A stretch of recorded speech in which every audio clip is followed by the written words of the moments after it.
இந்த மூவி வந்து பண்ணதில் ரொம்ப ஹாப்பியாக இருக்கோம் எல்லாருமே. ஃபஸ்ட்டு இந்த மூவியோட எங்களுக்கு இது எப்படி வாய்ப்பு கிடைச்சிதுன்னா, கலைத்தாய் அறக்கட்டளையில் தான் ஃபஸ்ட் நான் தேங்க் பண்ணணும். அங்கே இருக்க சிலம்பம்லாம் நாங்கள் கற்றுக்கிட்டுருக்கோம். அது இல்லைன்னா இங்கே யாராலையும் எங்களால் இந்த மூவியில் ஆக்ட் பண்ண சான்ஸ் கிடச்சிருக்காது. நெக்ஸ்ட்டு கமலக்கண்ணன் சாருக்கு தேங்க் பண்ணுறேன். எல்லாருமே தேங்க் பண்ணிட்டுருக்கோம். நந்தகுமார் சார் அவர் தான் எங்களுக்கு ஆக்டிங் சொல்லி கொடுத்தாரு. 45 to 50 டேஸ்க்குள்ளே அவர் தான் சொல்லி கொடுத்தாரு. அவர் ஆக்ட் சொல்லி கொடுக்கலன்னா அந்த ஆக்டிங் வந்திருக்காது. அப்புறம் இந்த ஹோல் டீம் கூட எப்போ இந்த டே வரும்ன்ட்டு ரொம்ப நாள் வெயிட் பண்ணிட்டு இருந்தோம். இன்றைக்கி வந்திருக்கு. ரொம்ப ஹாப்பியாக இருக்கோம். இதே மாதிரியே அடிக்கடி ஹாப்பியாக இருக்கணும்னு தேங்க் பண்ணிக்கிறேன். ஸோ ஸ்வீட்ரா தம்பி. The best speech of the day already. அனைவருக்கும் வணக்கம். என் பேர் ரத்தீஷ். இந்த படத்தில் என் பேர் வந்து அங்குராஜ். எனக்கு இந்த வாய்ப்பு எப்படி கிடச்சுன்னா கலைத்தாய் மூலிமா கிடச்சிச்சு. நான் 4 வருஷமாக சிலம்பத்துக்கு போயிட்டுருக்கேன். அப்புறம் நடிக்கிறதுக்கு வந்து எனக்கு நந்தகுமார் மாஸ்டர் தான் சொல்லி கொடுத்தாரு. ஒரு 75 பேர்த்தில் நாங்கள் 5 பேர் தேர்வாகி இந்த படத்துக்கான வாய்ப்பு எங்களுக்கு கிடச்சிச்சு. இந்த படத்துக்கு வாய்ப்பு கொடுத்தது கமலக்கண்ணன் சாருக்கு ரொம்ப நன்றி சொல்கிறோம். நன்றி. சூப்பர். அடுத்து அனைவருக்கும் மாலை வணக்கம். என் பேர் ராகவன். இந்த கலைத்தாய் அறக்கட்டளைங்கிறது எனக்கு கிடைக்கலைன்னா இந்த வாய்ப்பே எனக்கு கிடச்சிருக்காது. இந்த பட வாய்ப்புங்கிறது நாங்கள் 100 பேர்த்துக்கிட்டே இருந்தோம். அந்த 100 பேர்த்துலேருந்து 5 பேர்த்து செலக்ட் பண்ணுறதுங்கிறது பெரிய விஷயம் எங்கள் வீட்டில் சொன்னாங்க. அதே தான் இந்த நாங்கள் ஒவ்வொரு கிளாஸ் அந்த நடிக்கிற கிளாஸ்ன்னு சொன்னாங்க. ஒவ்வொரு கிளாஸாக வச்சாங்க. அந்த கிளாஸில் ஒவ்வொரு கிளாஸ் கூட நான் தவறாமல் நான் போயிட்டுருந்தேன். அந்த மூலியமாக தான் எனக்கு இந்த வாய்ப்பு கிடச்சிது. இந்த வாய்ப்பு கிடைக்கிறதுக்கு நான் ரொம்ப கொடுத்து வச்சுருக்கணும். ரொம்ப தேங்க்யூ. தோஸ் படத்தில் வந்து என் பேர் மாரியப்பன். இந்த வாய்ப்பு எப்படி எனக்கு கிடச்சிச்சின்னா கலைத்தாய் அறக்கட்டளை மூலியமாக தான். இவங்க சொன்ன மாதிரி தான் 100 பேர்த்துலேருந்து 5 பேர்த்த தேர்வு செய்வது ரொம்ப கஷ்டம்தான். அப்படியும் நாங்கள் தேர்வு செஞ்சு இப்படி நடிக்க சொல்லி கொடுத்த நந்தகுமார் மாஸ்டருக்கு ரொம்ப நன்றி சொல்லிக்கிறேன். அடுத்து செலக்ட் பண்ணி எங்களுக்கு படத்தில் நடிக்க வச்ச கமலக்கண்ணன் சாருக்கும் நல்ல வாய்ப்பு. எனக்கு கமலக்கண்ணன் சாருக்கு வாய்ப்பு கொடுத்துருக்கேன் நீங்க. நன்றி சொல்லிக்கிறேன். இத்தனை இதுக்கு முன்னாடி என்னால் பேச முடியல. சூப்பர்ரா. பெரிய ஸ்க்ரீன் முன்னாடி ஐயோ எனக்கு பேச்சே வரல. இந்த படத்தை எல்லாத்துக்கும் முன்னிலையும் நிறுத்தணும்னு உங்ககிட்ட கேட்டுக்கிறேன். தேங்க்யூ. Super super. என் பேர் ஞானசேகர். நான் வந்து 9ஆம் வகுப்பு படிக்கிறேன். இப்போ 10ஆம் வகுப்பு போகிறேன். இப்போ வந்து இந்த படம் வந்து வாய்ப்பு கிடைச்சது கலைத்தாய் மூலமாக. அப்புறமேட்டு வந்து நந்தகுமார் சார் தான் இந்த மாதிரி ட்ரைனிங் கொடுத்தாங்க. அப்புறமேட்டு கண்ணன் டேரக்டர் சார் தான் படத்துக்கு வாய்ப்பு கொடுத்தாங்க. Super super. ரொம்ப ரொம்ப சந்தோஷம். உங்களை முதல்ல பேச வச்சது தான் நான் பண்ண ஒரே உருப்படியான முடிவுன்னு நான் நினைக்கிறேன். அண்ட் நீங்கள் சொன்ன மாதிரி அடிக்கடி சந்தோஷமாக இருக்கணும். இது வந்து பெரிய டேக்அவே. எனக்கும் நீங்களும் அடிக்கடி சந்தோஷமாக இருக்கணும். இதே மாதிரி நிறைய நல்ல தருணங்கள் உங்களுக்கு அமையணுன்ற வாழ்த்தோட நன்றி சொல்லி அப்படியே உங்களுடைய சேரில் போய் உட்காருங்க. உங்களெல்லாம் ட்ரெயின் பண்ணார் இல்லையா கலைத்தாய், உங்களுடைய நந்தகுமார் மாஸ்டர், அவர் தான் அடுத்து பேச போகிறாரு. மாஸ்டர், இந்த வாய்ப்பை எனக்கு கொடுத்தது வந்து கமலக்கண்ணன். எல்லாரும் என்னைய சொன்னாங்க. எனக்கு கொடுத்தது வந்து கமலக்கண்ணன். படத்தை பற்றி அவரே எல்லாம் சொல்லுவார்.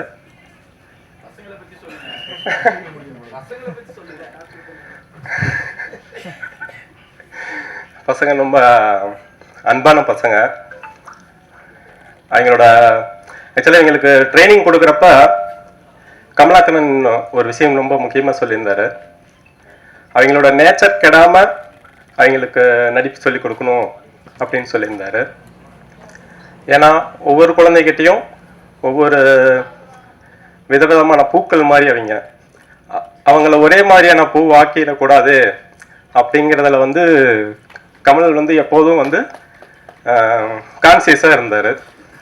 அதை அடிக்கடி சொல்லிகிட்டே இருந்தார். எனக்கும் நடிப்பு சொல்லி கொடுக்குறப்ப டெம்ப்ளேட் ஆக்டிங் வந்து நாங்கள் எங்கேயும் செய்யறதில்லை. எனக்கு வராதது. நேச்சர் குறையாமல் சினிமாவோட தன்மை கெட்டுவிடக்கூடாது, நடித்து அதை கெடுத்துடக்கூடாதுங்கிறத நாங்கள் ஃபாலோ பண்ணுறோம். அவ்வளோதான். நன்றி. படத்தை பற்றி சொல்லணும்னா, நம்ம இப்போ சாப்பிட்றோம் இல்லைங்களா, அந்த சாப்பாட்டை ஒரு சட்டியில் தான் சமைக்கிறோம், ஒரு பாத்திரம் வச்சு. இதுக்கு முன்னாடி ஒரு சட்டி வச்சுருப்போம். அதுக்கு முன்னாடி எப்படி, அதுக்கு முன்னாடி ஒரு கல்லில் வச்சுருப்போம். அந்த கல்லை குழி பண்ணி அடியில் தீ வச்சு சமைக்க கற்றுருப்போம். இப்படி ஒவ்வொன்றையும் அனுபவத்தின் மூலிமா நம்ம கற்றுக்கிட்டோம் இல்லையா? அப்படி நம்ம வாழ்க்கையை கற்றுக்கிறதுக்கு அனுபவமாக இருக்கிறது, அனுபவத்தின் வழியாக கற்றுக்கிறதுக்கு இருந்த ஒரு பொருள் தான் சைக்கிள். அந்த சைக்கிளை பற்றின படம் தான் இந்த குரங்கு படல். நன்றி. Master master master Anandakumar master Nandakumar, ஒரே நிமிஷம். ஸோ நீங்கள் எப்படி டிரெக்டர்னுடைய இன்புட் எடுத்துக்கிட்டு ரொம்ப அது ஓகேங்க, நீங்கள் எப்படி டைரக்டரோட இன்புட் எடுத்துக்கிட்டு ஒரு ரொம்ப நல்ல அவுட்புட் எங்களுக்கு கொடுத்தீங்களோ, we wanted to thank you.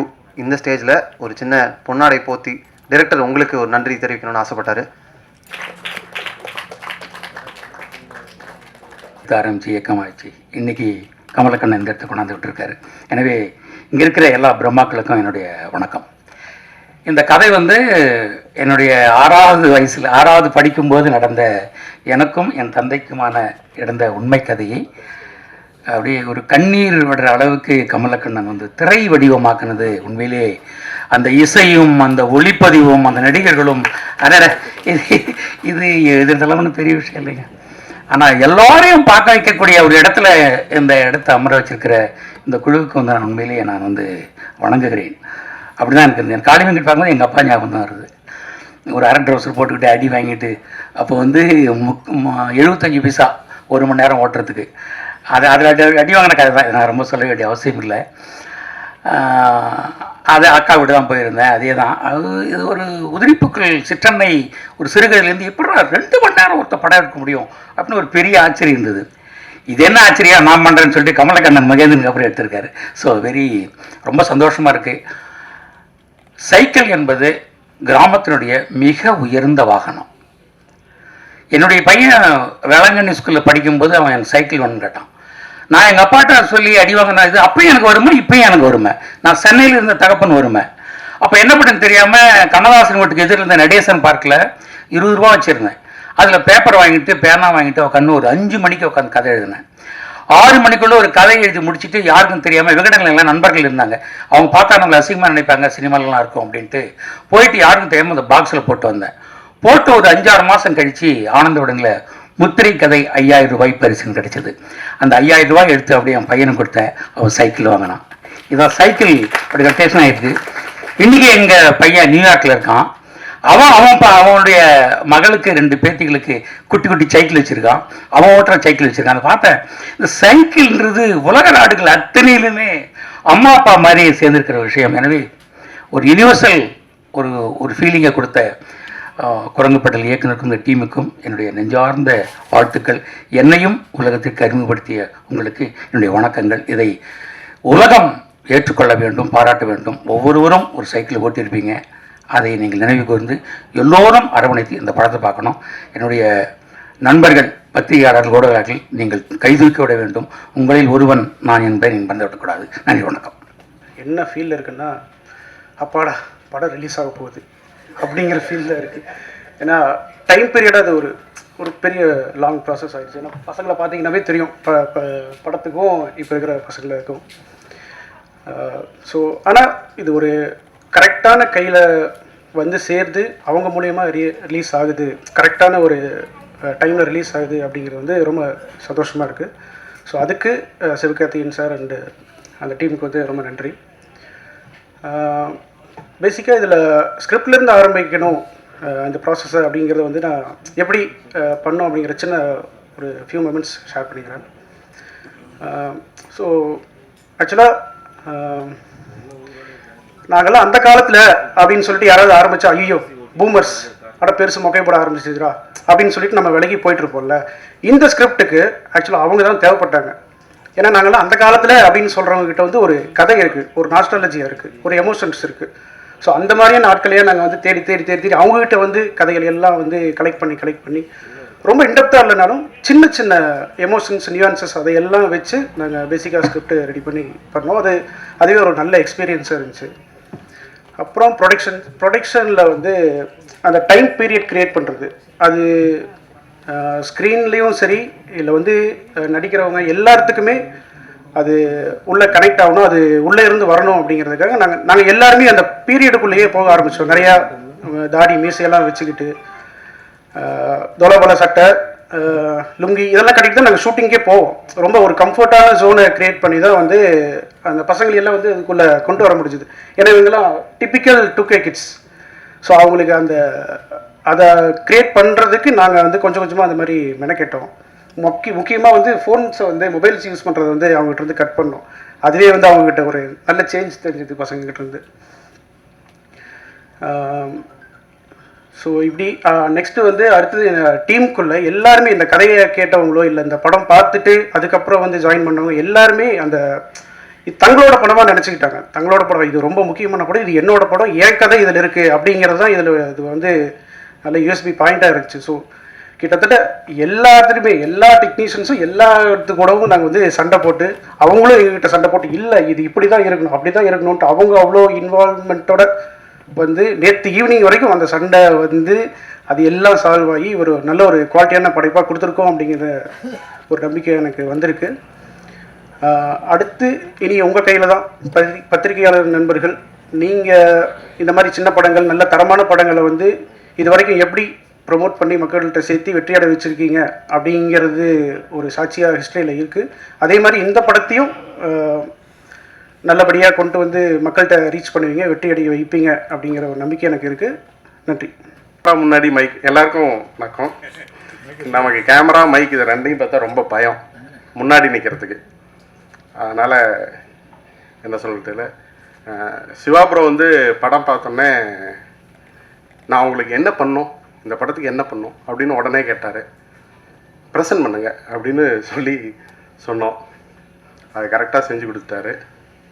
மற்றபடி இதில் பேசுகிறதுக்கு எனக்கு ஒன்றும் தெரியல. ரொம்ப நன்றி.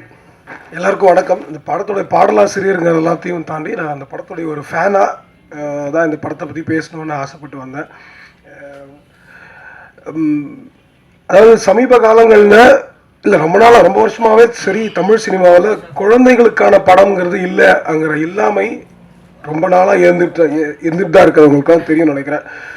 என் பசங்களை நான் இன்றைக்கி ஸ்கூல்லேருந்து எங்கேயோ வந்துட்டு கொஞ்சம் வெளியில் எங்கேயாவது கூப்பிட்டு போகணும், போய் தேட்டருக்கு கூப்பிட்டு போனோம் அப்படின்னா நான் வந்து பசங்க விரும்பக்கூடிய படங்கள்னு எடுத்துகிட்டு போய் காட்ட ஆரம்பித்தோம்னா அது வன்முறையான படமாக மட்டும்தான் இருக்குது. படத்தோட பேரெலாம் சொல்ல முடிய மாட்டேங்குது. ஏன்னா நம்மளும் இந்த இதே துறையில் இயங்க வேண்டியிருக்கு, இந்த துறையில் இயங்கிக்கிட்டே இருக்கான அடுத்த கட்ட வேலைகளை செய்ய வேண்டியிருக்குங்கிறதால. ஆனால் ஒரு சில படத்தில் சொல்லலாம். இப்போ வந்து ஓடிட்டு இருக்கல ஒரு காட்ஸில்லா எக்ஸ் காங்ன்ற படத்துக்கு தான் நானும் என் பையனும் கடைசியாக போயிட்டு வந்தோம். அவன் சந்தோஷமாக இருந்ததை நினச்சி எனக்கு கவலையாக இருந்துச்சு. ஆக்சுவலாக ஒரு பையன் வந்து புள்ள வந்து சந்தோஷமாக இருக்கிறத பார்த்து கவலைப்பட வேண்டிய கட்டாயத்தில் நான் மட்டும் இல்லை, நீங்கள் எல்லாருமே இருக்கீங்க, நம்ம எல்லாருமே இருக்கோம். ரொம்ப வருஷமாக இருக்கோங்கிறது தான் மிகப்பெரிய பிரச்சனையாக இருக்குது. இதை நம்ம தெளிவாக புரிஞ்சிக்க வேண்டிய கட்டாயம் இருக்குது. நம்ம பிள்ளைங்க வந்து இதே சமூகத்தில் தான் வந்து ஒரு குழந்தை அப்யூஸ் பண்ணப்படுது, ஒரு குழந்தையோட முகத்தில் ஆசிட் ஊற்றப்படுது, ஒரு பையன் இன்னொரு பையனை வெட்டுறான், கொல்றான், குத்துறான். அவ்வளோ தூரம் கூட போக வேண்டிய அவசியம் இல்லை. சாதாரணமாக ஒரு பையன் முன்னாடி உட்காந்துருக்கிற பையன் உட்காரதுக்கு முன்னாடி அவன் சேரை இழுத்து விடுற குறைஞ்சபட்ச வன்முறையுமே கூட நம்ம எல்லாருக்கிட்டையும் இயங்கிக்கிட்டு தான் இருக்குது. இதெல்லாம் நடந்துக்கிட்டு தான் இருக்குது. இதெல்லாம் நம்ம பார்த்தும் பார்க்காமலும் கண்டும் காணாமலும் ஒரு அவமானப்பட்ட வாழ்க்கை தான் வாழ்ந்துட்டு இருக்கோம். அதற்கு ரொம்ப முக்கியமான காரணம், முக்கியமான ஆட்களாக இருக்கிறது யாருன்னா நம்ம எல்லாருமே. முக்கியமாக இந்த அரங்கில் இருக்கக்கூடிய ஊடகவியலாளர்கள் எல்லாருமே தான் காரணம். நம்ம எந்த படத்தை எடுக்கிறோம், எந்த படத்தை ரசிக்கிறோம், எந்த படத்தை ஊக்குவிக்கிறோம், எந்த படத்தை நம்ம மக்கள்கிட்ட இன்னும் அதிகமாக கொண்டு போய் மேலும் மேலும் சேர்த்துட்டு இருக்கோம், எந்த படத்தை விமர்சிக்காம விடுறோம், எந்த படத்தை அளவுக்கு அதிகமாக விமர்சிக்கிறோம். இது எல்லாமே நம்ம எல்லாரையுமே, நான் வந்து ஒருத்தர் தனியாக சொல்லிடல, நம்ம எல்லாரும் சேர்ந்து தான் செஞ்சுக்க வேண்டிய கட்டாயம் இருக்கு. ஸோ இன்னைக்கு குழந்தைகளுக்கான படங்கள், அதாவது குழந்தைங்களை வச்சு எடுக்கக்கூடிய படங்கள்லாம் குழந்தைகளுக்கான படங்கள்னு இன்னும் படித்த பெரிய மேதாவிகளை பேசி தீர்கிறாங்க. குழந்தைகளை வச்சு எடுத்துட்டு இருக்கிற படங்கள், அதாவது படத்தில் குழந்தைகள் வந்துட்டாங்கன்னாலும் குழந்தைங்களை பற்றின சப்ஜெக்டை வச்சு ஒரு படம் வந்துருச்சுனாலே கூட அதை வந்து குழந்தைங்களுக்கான படங்களாக நம்ம நினச்சிட்டு இருக்கோம். குற்றம் கடிதல்னு என்னோட திரைப்படம், அது குழந்தைங்களுக்கான படம் கிடையாது, குழந்தைகளை பற்றிய படம். ஆனால் குழந்தைகளுக்கான படங்கள்னு நீங்கள் பார்த்தீங்கன்னா கடைசியாக எந்த படம் எனக்கே தெரியல. யோசிச்சு பார்த்தா அப்படிப்பட்ட படங்கள் ரொம்ப ரொம்ப குறைவான படங்கள் தான் வந்துகிட்டு இருக்கு. அந்த வரிசையில் ரொம்ப வருடங்கள் கழிச்சு குழந்தைகளுக்கான படமாக குரங்கு படல் வந்திருக்கு. அது ரொம்ப ரொம்ப ரொம்ப பிடிச்ச படமா எனக்கு இருக்கு பர்சனலா. இன்னைக்கு நீங்க எல்லாருமே பார்த்துருப்பீங்க. நான் இதை பேச வர்றதுக்கு முன்னாடி குயிக்காக உங்கள் ட்விட்டரில் அவங்களுடைய கமெண்ட்ஸ் எல்லாமே பார்த்துக்கிட்டு ரிவ்யூஸு அதோடைய ரேட்டிங்லாம் இருக்குது, அதெல்லாத்தையும் பார்த்துட்டே தான் வந்து அது எனக்கு ரொம்ப சந்தோஷமாக இருக்குது. ஏன்னா ஆக்சுவலாக நீங்களாம் என்ன பேசுவீங்க, நீங்களாம் என்ன பேச போறீங்கன்றது கேட்குறதுக்காக ரொம்ப ஆசையாக வந்தேன். ஏன்னா இந்த படம் வந்து குழந்தைகளுக்கான படமாகவும் குழந்தைகளை என்டர்டெயின் பண்ணுற படமாகவும் ஒரு நல்ல கதையாகவும் இருக்கிறத தாண்டி ஒரு நல்ல ஒளி ஓவியமாக ஒரு ஒளிக்கூடமாக ஒரு நல்ல இசையாக நல்ல கொண்டாட்டமாக இருக்கிறது எல்லாத்தையும் தாண்டி ரொம்ப முக்கியமான ஒரு விஷயம் இந்த படத்தில் இருக்குது. இந்த படம் வந்து ஒரு பெரிய ஹோப்பை கொடுக்குது. அந்த ஹோப்புங்கிறத வந்து இந்த காலத்தில் எந்த படங்களும் கொடுக்கலங்கிறத ஞாபகம் வச்சுக்கோ, நம்ம எல்லாம் ஞாபகம் வச்சுக்க வேண்டிய கட்டாயத்தில் இருக்கோம். அந்த ஹோப் ரொம்ப முக்கியம். ஏன்னா அந்த ஹோப் இல்லாத போது தான் எப்படி நிழல் இல்லாத போது வெயிலில் நிற்கும் போது நிழலோட அருமை தெரியுமோ, அது மாதிரி ஹோப் இல்லாத போது தான் அதோடைய பிரச்சனை என்னன்றது நமக்கு தெரிய ஆரம்பிக்கும். இப்போ வெயிலுக்கு நம்ம எல்லாரும் மழை இல்லாததோடைய தன்மையை புரிஞ்சுட்டு இருக்கிற மாதிரி அப்போ தான் அதோடைய பிரச்சனை புரியும். அது மாதிரி இது வந்து இந்த படம் வந்து ஒரு பெரிய ஹோப்பை கொடுக்குது. சில்ட்ரன் ஆஃப் ஹெவன்ற ஒரு படத்தை நம்ம எல்லாருமே கேள்விப்பட்டிருப்போம். இந்த சில்ட்ரன் ஆஃப் ஹெவன் படம் வந்து ஒரு பந்தயத்தை, ஒரு போட்டியை எப்படி பார்க்கணும்னு ஒரு தியரியை வச்சிருந்துச்சு அந்த படத்தில். அதை விட ரொம்ப சிறப்பான ஒரு தியரியை குரங்கு படல் ஒரு பந்தயத்தை எப்படி பார்க்கணும் அப்படிங்கிறத கொடுத்துருக்கு. அந்த வித்துக்கு அது ஒரு முக்கியமான ஒரு விதையை நான் பார்க்குறேன். இது ரொம்ப முக்கியமான விதையை நான் பார்க்குறேன். அந்த விதை பல்வேறு மக்கள்கிட்ட கொண்டு போய் சேரணும், பல்வேறு குழந்தைங்களுக்கு போய் சேரணும். அதுக்கான அவசியம் இருக்கிறது. ஏன்னா இன்னைக்கு போட்டியை மட்டுமே நம்பி நம்பி நம்பி பல வியாபாரங்கள் நடந்துட்டு இருக்கு. அந்த போட்டியை மக்களுக்கு மத்தியில் உருவாக்கி தங்களுக்கு மத்தியில் உருவாக்கி மிகப்பெரிய ஒரு வணிகத்தை செஞ்சுக்கிட்டு இருக்காங்க. அந்த வணிகத்தெல்லாம் அடிக்க வேண்டிய கட்டாயம் இருக்கு. அதற்கு இந்த படம் ரொம்ப முக்கியமான ஒரு வித்தா இருக்கு. அதையெல்லாம் தாண்டி இதில் இங்கே இருக்கக்கூடிய ஒவ்வொருத்தரும் முதல்ல நடிகர்கள் ரொம்ப சிறப்பான நடிகர்கள். அந்த குழந்தைகளை வந்து அந்த குழந்தைகளாகவே வச்சிருந்து அவங்க கிட்ட இருந்து வெளியில கொண்டு வந்ததுக்கு நந்தகுமாருக்கும் இயக்குனருக்கும் நன்றி சொல்லிக்கணும். ரொம்ப சிறப்பான ஒரு நடிப்பை வெளிப்படுத்தியிருக்கீங்க. முக்கியமாக நான் ரொம்ப ரசித்தது வந்து எல்லாருமே ரசித்தேன். அதில் எனக்கு ரொம்ப ஃபேவரட் வந்து யாருன்னா நீதிமாணிக்கம் சார் தான். அந்த ஒரு சினிமாவெல்லாம் வந்து இப்போ இந்த பெரிய பெரிய சினிமாக்கள்லாம் வில்லன்கள் வந்து அப்படி சிகரெட் அப்படி பற்ற வச்சுட்டு தெய்வானு, அது மாதிரி ஒரு ஐஸ்கிரீமை பற்ற வச்சுட்டு அப்படியே ஸ்டைலாக சுற்றிட்டு இருப்பாரு. எனக்கு ரொம்ப பிடிச்சிருந்துச்சு, ரொம்ப என்ஜாய் பண்ணேன். நீதிமாணிக்கங்கிற கேரக்டரோட பேர்லேருந்து அதுக்கு பின்னாடி இந்த தியரியிலேருந்து அவர் நடித்த விதம், அவர் கூட சேர்ந்து இப்போதான் ஞாபகம் வருது. இந்த பையன் மோகம் மறந்து போச்சு, இப்போதான் ஞாபகம் வருது இவர் யாருன்றது. எங்கே அது கூட பையன் வருவானே அப்படின்னு சொல்லிட்டு இந்த பையனோட நடிப்பு, அதாவது அவனை ஏற்றி விட்டு அவன் கூடயே சுற்றிட்டு இருக்கிற அந்த ஒரு கேரக்டர். ஸோ இவங்க எல்லாருமே ரொம்ப சிறப்பாக நடிச்சிருந்தாங்க. அவர் மாரியப்பன் ஆகட்டும், அங்கு ஆகட்டும், அந்த நம்பால் அவர் தான் பயங்கரமான ஃபன்னு. அதில் அவர் முழிக்கிற சீரியஸாக ஷாக்கில் முழிச்சிட்டே இருப்பாப்புல. அது நடுவில் கொஞ்சம் பக்கத்துக்கான ஒரு படம், அந்த படத்தில் வந்து ராஜ்னு ஒரு ஆக்டர் நடிச்சிருப்பாரு. அவர் பார்க்குற பார்வையில் தான் காமெடியாக இருக்கும். சுற்றி நின்று பார்க்குற ஃபன்னை விட அதே மாதிரி அவர் பார்க்குற பார்வையிலே ஒரு ஃபன்னு, பயங்கரமான ஃபன்னு உருவாகிருக்கும். ஸோ நடிகர்கள் அதுக்கப்புறம் தமிழ் சினிமாவில் நிறைய இடங்கள்ல நிறைய நேரங்களில் நல்ல நல்ல நடிகர்கள்லாம் வந்துட்டு இருப்பாங்க. அப்படிப்பட்ட சிறந்த நடிகர்கள் ஒருத்தராக காளி வெங்கட் இருக்கிறாங்க. பயங்கரமான நடிகர், அவர் பயங்கர சிறப்பான நடிகர். அவரோட ப்ரெசன்ஸே வந்து ஆக்சுவலாக அந்த இடத்துல ரொம்ப ஒரு வித்தியாசத்தை உண்டு பண்ணியிருக்கு. அவர் இயல்பாக நடிக்கிறதோடு மட்டும் இல்லாமல் சரியான மனமாற்றங்களை முகத்தில் கொண்டு வரதுங்கிறது அது சாதாரண விஷயம் இல்லை. ரொம்ப சிறப்பாக செஞ்சுருக்கீங்க, ரொம்ப நன்றி. அது பெரிய இந்த படத்துக்கு மிகப்பெரிய பலம் காளி வெங்கட். அது மட்டும் இல்லை, அதில் வந்த மற்ற நடிகர்கள், அம்மாவாகட்டும், அக்காவாகட்டும், அதுக்கப்புறம் மற்ற நம்ம ஜென்சன் ஜென்சன்லாம் வந்து காமெடியை வந்து ரொம்ப கேஷுவலாக கையில் வச்சுட்டே திரிகிறாப்புல. அவர் பிரசன்னா, நக்லைட்ஸ் பிரசன்னா அவர்கள் எல்லாருமே அது நடிகர்களாக மட்டும் இல்லாமல் அந்த கதை பாத்திரங்கள் எழுதப்பட்ட விதமே ரொம்ப நல்லா இருக்கு. சாரி, நான் ரொம்ப நேரம் எடுத்துக்கிறேன்னு நினைக்கிறேன். சுருக்கமாக இது மட்டும் சொல்லிடணும்னு ஆசைப்பட்டேன்.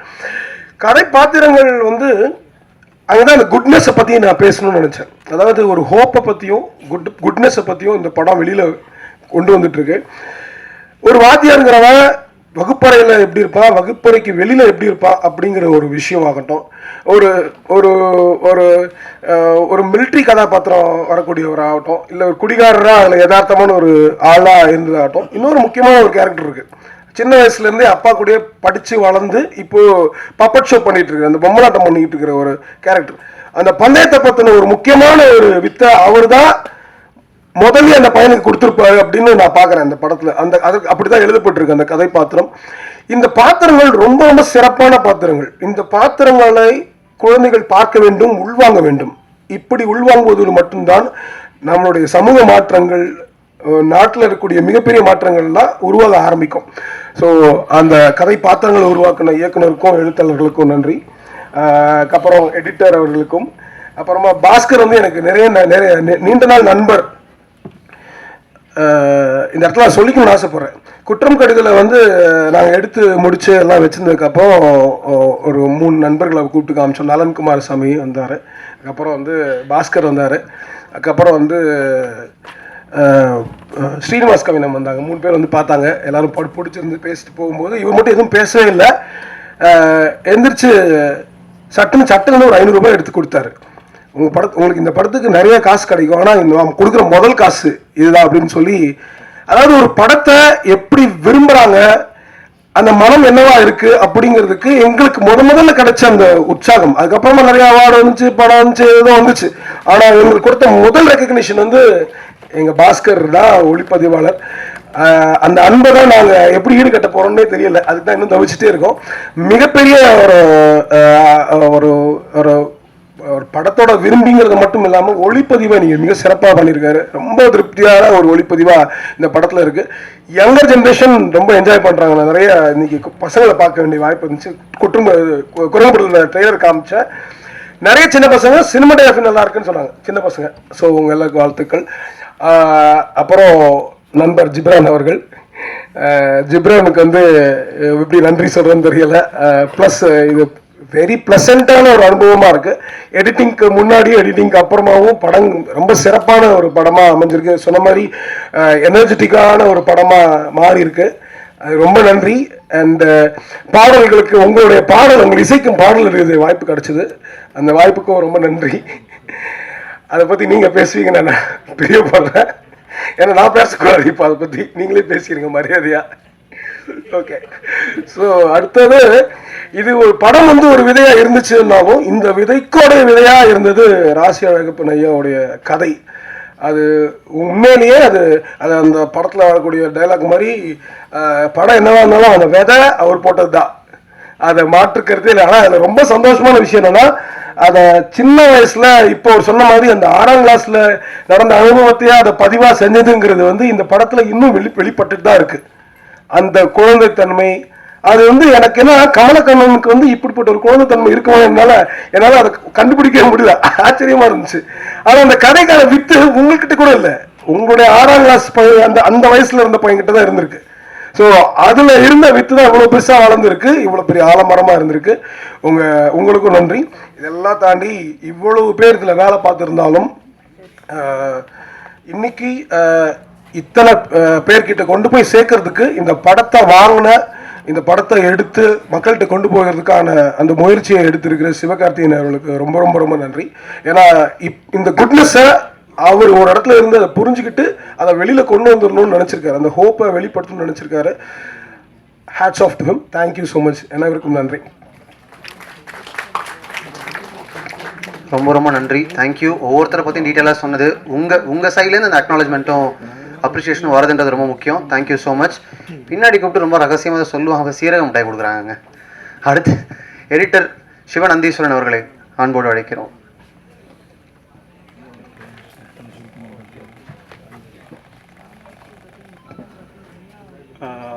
இங்கேருந்து இங்கேன்றது வந்து பெரிய தூரம் இல்லை, ரொம்ப ரொம்ப சின்ன தூரம் தான். ஆனால் அங்கே இருக்கிறதுக்கும் இங்கே இருக்கிறதுக்கும் நிறைய வித்தியாசம் இருக்குது. மேடை பேச்சுன்றது வந்து ஈஸி கிடையாது. நம்ம உட்காந்து ரசிக்க முடியும், ஒரு நாற்காலியில் உட்காந்து அங்கேருந்து ரசிக்க முடிஞ்சது. இங்கே வந்து வந்து பதற்றமாக இருக்கும், இவ்வளோ பேர் முன்னாடி பேசுகிறது. பத்திரிகையாளர்கள் எல்லாருக்கும் வணக்கம். நான் வந்து குழந்தைகளுக்கான படம் பண்ணுறதுன்றது எனக்கு ரொம்ப பிடிச்ச விஷயம். ஏன்னா இப்போது பிரம்மா சார் சொன்ன மாதிரி குழந்தைகள் இப்போ பார்க்குற படங்கள் எல்லாமே டிஸ்டார்ஷன் தான், உடைக்கிறது, அடிக்கிறது. இப்போ காட்ஸிலா வந்து எல்லா பில்டிங்ஸையும் அடித்து நொறுக்குச்சுன்னா அந்த குழந்தை ஆசையாக பார்க்குது. ஒரு பைக்கில் வந்து ஃபாஸ்ட்டாக வந்து அருவாள் எடுத்து வெட்டிகிட்டே போனால் குழந்தைங்க பார்க்குது. குழந்தைகள் பார்க்கக்கூடிய படம்னு சொல்லிட்டு நாம் வந்து பெரியவங்க பார்க்குற படத்தை வந்து அவங்கள கூடவே நம்ம கூட்டிகிட்டு போய் அதை காமிச்சிட்டு இருக்கோம். குழந்தைகளுக்கான படம்ன்றது வந்து இப்போ இல்லை தான், உண்மைதான். அது சார் அதை அழகாக சொன்னாங்க, எல்லாமே டிஸ்டார்ஷன் தான். அது குழந்தைங்க வந்து நம்மளுடைய வேகத்தை வந்து அந்த குழந்தைங்களும் இப்போ அந்த குழந்தைங்களும் வேகமாகிடுச்சு. எல்லாத்துக்கும் ஒரு பரபரப்பு, பொறுமையே கிடையாது. இப்போ ஒரு சினிமாவில் போய் தேட்டரில் உட்காந்தா கூட யாருக்குமே பொறுமை இல்லை. எடுத்தோடனே கதைக்குள்ளே போயிடணும், எடுத்துக்குள்ளே அடிச்சிடணும், எடுத்தோடனே உடைச்சிடணும் அப்படின்னு ரொம்ப பரபரப்பாக இருக்குது வாழ்க்கை. எல்லாத்துலேயுமே பரபரப்பு. ஒரு டிராஃபிக் சிக்னலில் இருந்தால் கூட ஆக்சுவலி வந்து சார் பேசுறது டிஸ்டர்ப் ஆகுங்க ஒன்றும் இல்லை.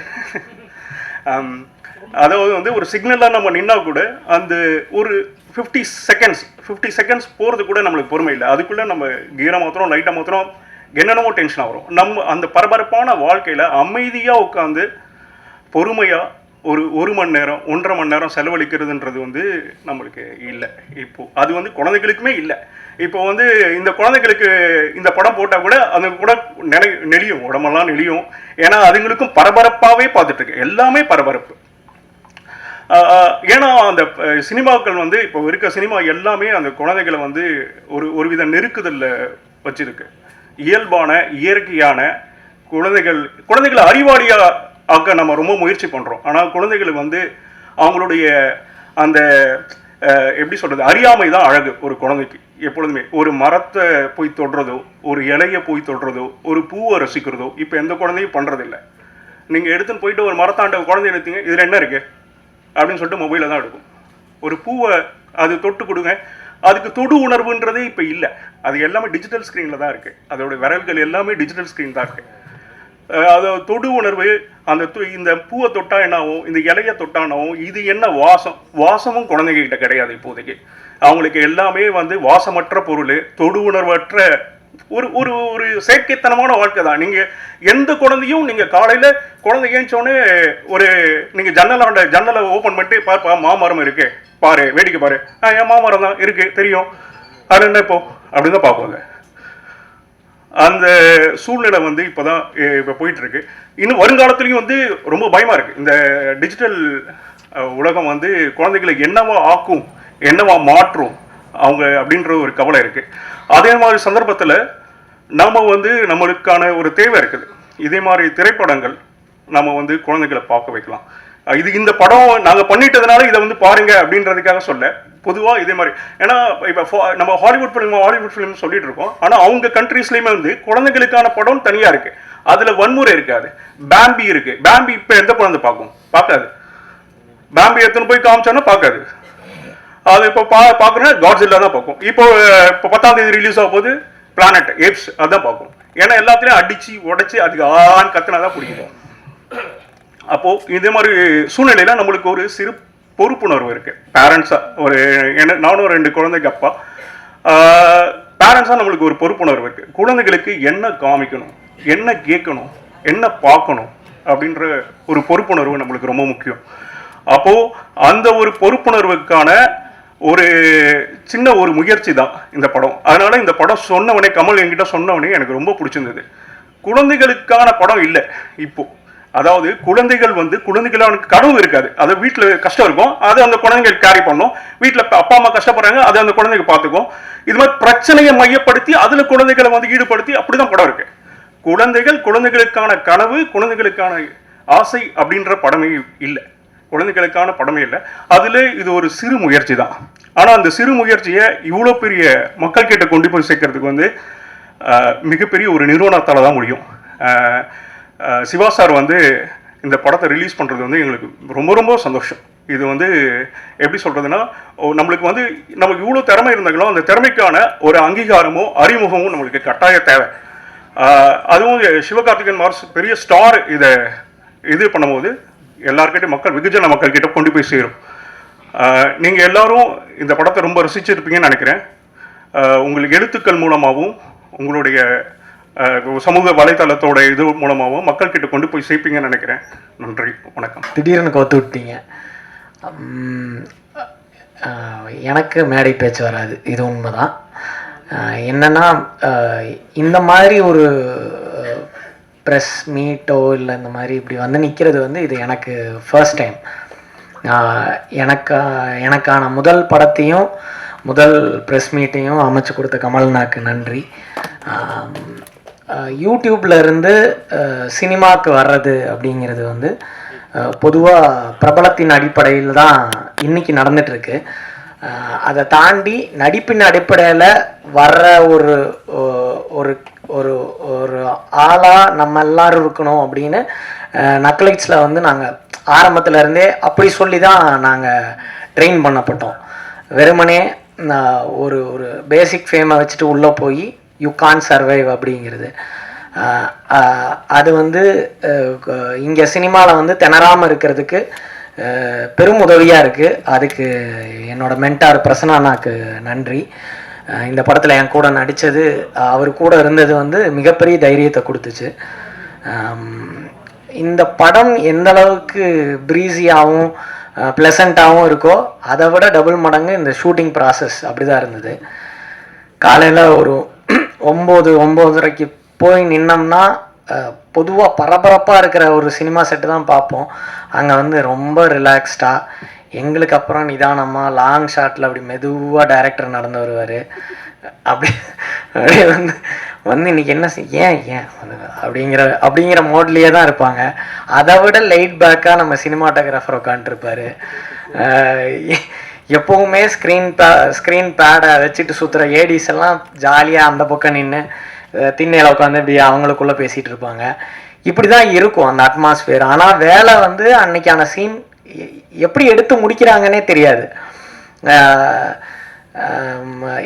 எனக்கு வந்து இந்த இந்த அந்த அந்த ப்ராசஸே வந்து ஒரு யூடியூப்லேருந்து சினிமாவுக்கு போனால் ஒரு ஒரு ஒரு ஒரு ஒரு பிக் இது இருக்கும்ல, அந்த அந்த அந்த ஏரியாவே எனக்கு கிடைக்கல இந்த படத்தில்.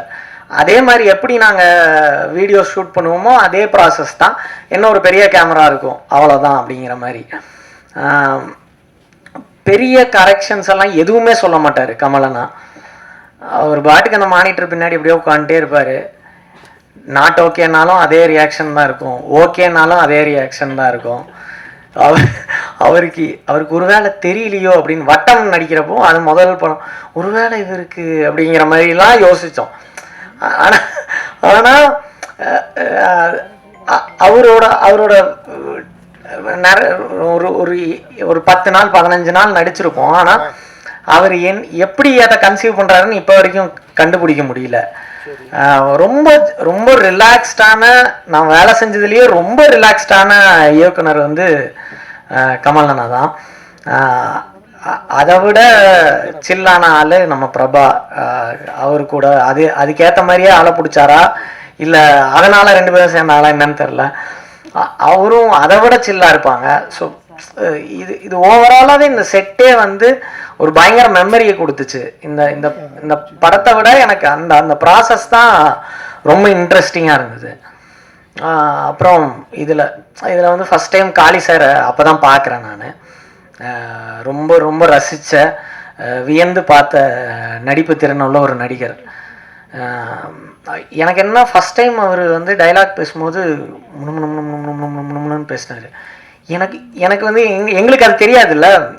எனக்கு வந்து யூடியூப்பில் கத்தி பேசி ஏன்னா லைவ் சவுண்டுங்கிறதுனால எனக்கு அந்த ப்ராசஸே தெரியாது.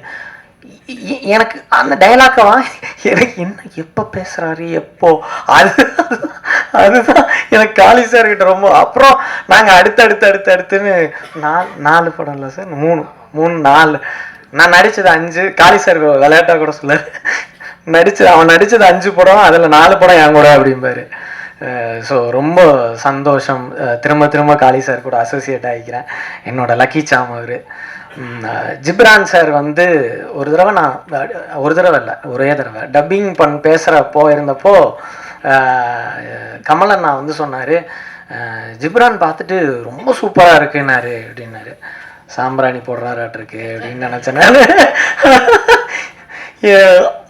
ஆனால் அதே வார்த்தையை எனக்கு இன்னைக்கு நேரில் பார்த்து சொன்னார். ரொம்ப நன்றி sir, so sweet of you. And Brahma sir நேரில் பார்த்தது ரொம்ப மகிழ்ச்சி சார்.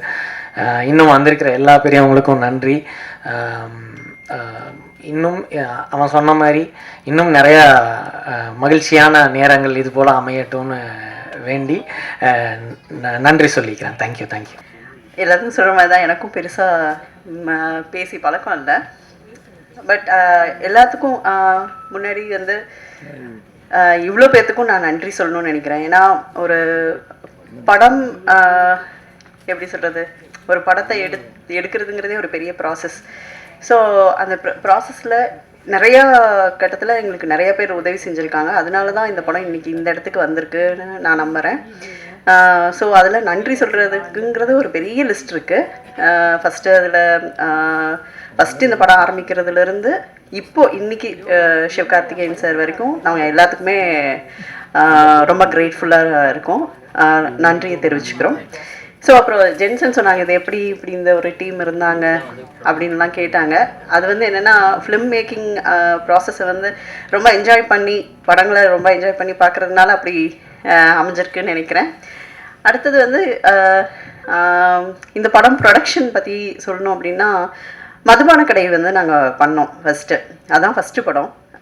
அந்த படத்துக்கு அப்புறம் அந்த படம் எல்லாத்துக்கும் தெரியும், நல்லா ரீச் இருந்தது, எல்லாமே இருந்தது. பட் ஆனால் அந்த படத்துக்கு அப்புறம் நாங்கள் படம் ப்ரொடக்ஷன்லாம் பண்ண வேண்டாம், நானும் சினிமாட்டோகிராஃபர் சுமி பாஸ்கரனும் எல்லாம் சேர்ந்து தான் பண்ணோம்.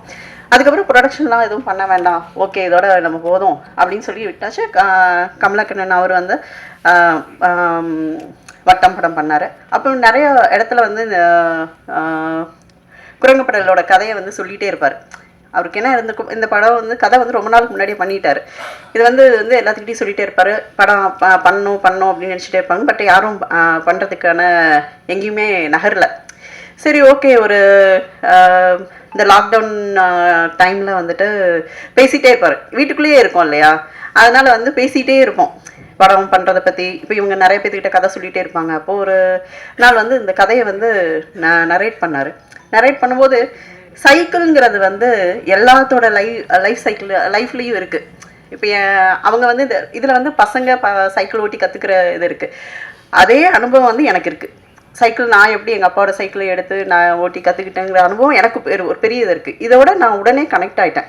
அந்த சைக்கிள் ஓட்டும் அனுபவத்தையும் இப்போ வரைக்குமே சைக்கிள்னா ஒரு பெரிய இது இருக்குது தான், எடுத்துகிட்டு ஜாலியாக சுற்றுறதுங்கிறது, அதோட ஃப்ரீடம் இருக்கு இல்லையா. நம்மளுக்கு சைக்கிள் ஓட்டும் போது ஒரு ஃப்ரீடம் கிடைக்கும். அந்த ஃப்ரீடம் வந்து நம்ம எது மேலேயும் டிபெண்ட்டாக இல்லை. இந்த இயற்கையை வந்து ரசிக்கிறதுக்கு ஒரு சைக்கிள் வந்து ஒரு பெரிய இதாக கூட இருக்கும், ஒரு இன்ஸ்ட்ருமெண்ட்டாக கூட இருக்கும் நம்மளுக்கு. ஸோ அதை இது பண்ண பயங்கரமாக ரசிச்சுட்டு, ஆமாம் எனக்கு இப்படி ஒரு கதை இருக்குல்ல, இது எனக்கு ஏன் இதை நம்மளே பண்ணக்கூடாது அப்படின்னு நான் கேட்டேன். அப்போவும் ரொம்ப யோசிச்சு தான் கேட்டோம், யோசித்தோம் இது பண்ணுறதுக்கு. சரி இதை பண்ணிடுவோம், லாக்டவுன் முடிஞ்சோடனே நம்ம ஸ்டார்ட் பண்ணலாம் அப்படின்னு சொல்லிட்டு அதுக்கான முயற்சிகள் வந்து நாங்கள் எடுத்தோம். அப்புறம் தான் இது படமாக வந்து கன்வெர்ட் ஆகி இவ்வளோ தூரம் இன்றைக்கி இங்கே வந்திருக்குன்னு நான் நம்புகிறேன். இன்னொன்று சைக்கிள் பற்றி சொல்லணும் அப்படின்னா, சைக்கிள் வந்து ஒரு ரொம்ப முக்கியமான நம்மளோட எவல்யூஷன் ப்ராசஸ், நம்மளோட க்ரோத் ப்ராசஸில் இன்றைக்கி இருக்கிற இந்த சொசைட்டியில் ஒரு முக்கியமான இவ்வளோ தூரம் நம்ம வளர்ந்துருக்குன்னா சைக்கிள் வந்து ரொம்ப முக்கியமான இடம். அதுவும் முக்கியமாக பெண்களுக்கு இந்த படத்துலையுமே அதை நீங்கள் கவனிச்சிருப்பீங்க. இந்த பசங்கள்லாம் ஓட்டி கற்றுக்கணும்னு நினைக்கும் போதே ஒரு பொண்ணு அங்கே சைக்கிள் ஓட்டிகிட்டு போயிட்டா. ஸோ அதனால் பொண்ணுங்களுக்கு வந்து நிறைய ஃப்ரீடமும் இண்டிபெண்டன்ஸையும் கொடுத்தது இந்த சைக்கிள்னு நான் நம்புகிறேன். அதை பற்றி நிறைய ஆர்டிகிள்ஸ் கூட இருக்குது. ஸோ இந்த படத்தை ப்ரொடியூஸ் பண்ணதில் நான் ரொம்ப சந்தோஷப்படுறேன், நானும் சுமி பாஸ்கரனும் சேர்ந்து பண்ணதில். அப்புறம் இதுக்கான கூட எங்களுக்கு துணையாக இருந்தது கோ ப்ரொடியூசர் சஞ்சய் ஜெயக்குமாருங்கிறவர். அவருக்கும் என்னோட நன்றியை நான் தெரிவிச்சுக்கணும்னு நினைக்கிறேன். ரொம்ப தேங்க்யூ.